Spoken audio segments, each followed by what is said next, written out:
భారతదేశంలో సినిమా ఇండస్ట్రీలో richest person ఎవరు అంటే శోభన్ బాబు గారు. ఎందుకనంటే ఈ బిజినెస్ సంబంధించిదే ఇట్లా పోయిన తర్వాత డబ్బులని పోయిన తర్వాత తెలియ చెప్పాయి ఆయనకి. సార్ మీరు చెప్పినట్టే అయిందండి, డబ్బులని పోయినాయండి ఈ బిజినెస్లో అన్న.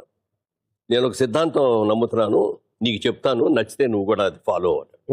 ఏంటండి అన్న, ఈ ప్రపంచంలో 3 వంతులు సముద్రం ఉంది, 1 వంతే నేల ఉంది. నివసించడానికి ప్రదేశం ఉన్నది చాలా తక్కువ, 20% ఉంటుంది, అంతకంటే ఎక్కువ ఉండదు. ఈ 20%కి సంవత్సరం జనాభా విపరీతంగా పెరిగిపోతున్నారు ప్రపంచం మొత్తం మీద. మన దేశమే కాదు, అన్ని చోట్ల. రాబోయే రోజుల్లో జనం విపరీతంగా పెరిగిపోయి సైట్స్ తగ్గిపోతాయి. సో ల్యాండ్కి విపరీతమైన గిరాకీ వస్తుంది రాబోయే రోజుల్లో అని ఒక ఆలోచనతో నేను సంపాదించిన ప్రతి పైసా రియల్ ఎస్టేట్ మీద పెడుతున్నాను, మొత్తం ప్రాపర్టీస్ కొంటాను అన్నాడు. ఇలా బిజినెస్ చేస్తే బాగుంటుందని ఆయన ప్రతి రూపాయి ల్యాండ్స్ మీద పెట్టాడు. అంటే ఆ రోజుల్లో